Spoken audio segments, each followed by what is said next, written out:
उनका जो मार्गदर्शन था, उनके जो विचारधारा थे, उन विचारधारा को आगे बढ़ाने का काम आज देश में नरेंद्र मोदी जी, पंडित दीनदयाल उपाध्याय जी के सपने को साकार करने के लिए पूरी भाजपा लगी है।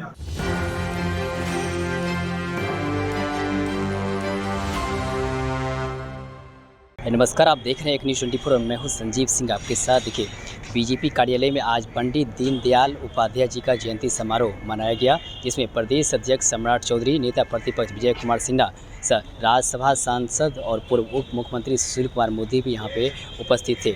सम्राट चौधरी ने पंडित दीनदयाल उपाध्याय के बारे में उन्होंने कहा कि जिस प्रकार से पंडित दीनदयाल उपाध्याय जी का जो सपना था, उनका जो मार्गदर्शन था और उसका जो विचारधारा था, उनके अनुकूल भारतीय जनता पार्टी और नरेंद्र मोदी जी की सरकार चल रही है। पहले सुनिए कि सम्राट चौधरी ने क्या कुछ कहा। आज उस महान महापुरुष के जयंती समारोह में उपस्थित हुए, जिन्होंने पूरी तरह जनसंघ के रास्ते को दिखाने का काम किया, भारत के निर्माण का सपना देखा और अंत्योदय की कल्पना की। आप सोचिए कि उस दौर में कोई कमिटमेंट नहीं था। सरकार जो दे देती थी वही सोचते थे कि हमने पूरा करना।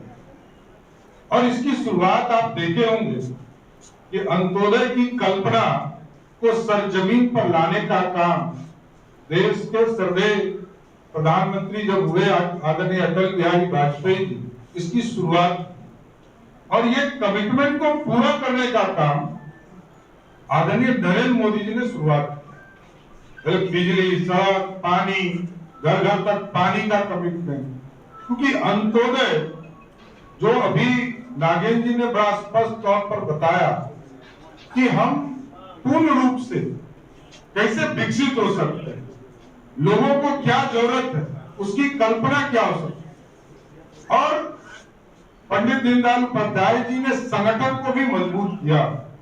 जैसा कि आदरणीय सुशील जी ने बताया कि शुरुआती दौर में संगठन महामंत्री के तौर पर 17 साल तक देश में काम किया, तो संगठन को रूप देने का काम भी आदरणीय पंडित जी ने किया। इसलिए उनका जो मार्गदर्शन था, उनके जो विचारधारा थे, उन विचारधारा को आगे बढ़ाने का काम आज देश में नरेंद्र मोदी जी और लगातार पूरी भारतीय जनता पार्टी कर रही है। हम पूर्ण रूप से हम पंडित दीनदयाल उपाध्याय जी के सपने को साकार करने के लिए पूरी भाजपा लगी है। और आगे भी इस महापुरुष के यादों में जो इनका सपना था कि भारत श्रेष्ठ हो, भारत विकसित हो, भारत आत्मनिर्भर हो, और आज देखिए अर्थव्यवस्था में किस तरह भारत खड़ा हो। इसलिए इनके सपने को ही पूरा करना पूर्ण रूप से भारतीय जनता पार्टी का भी सपना है। और पंडित दीनदयाल उपाध्याय जी के चरणों में श्रद्धा सुमन अर्पित करते हुए अपनी बातों को विराम देता। तो आपने सुना कि सम्राट चौधरी जो बिहार बीजेपी के प्रदेश अध्यक्ष है, उन्होंने साफ तौर पे पंडित दीनदयाल उपाध्याय जी की जो विचारधारा है, उनके जो सपने हैं आत्मनिर्भर भारत के, विकसित भारत की, उनको लेकर के उन्होंने बातें कही है। और भी कई तरह की बातें जो पंडित दीनदयाल उपाध्याय जी के हैं, उनको उन्होंने प्रकट किया। कैमरामैन पिंटू के साथ संजीव सिंह, एक न्यूज़ 24 पटना।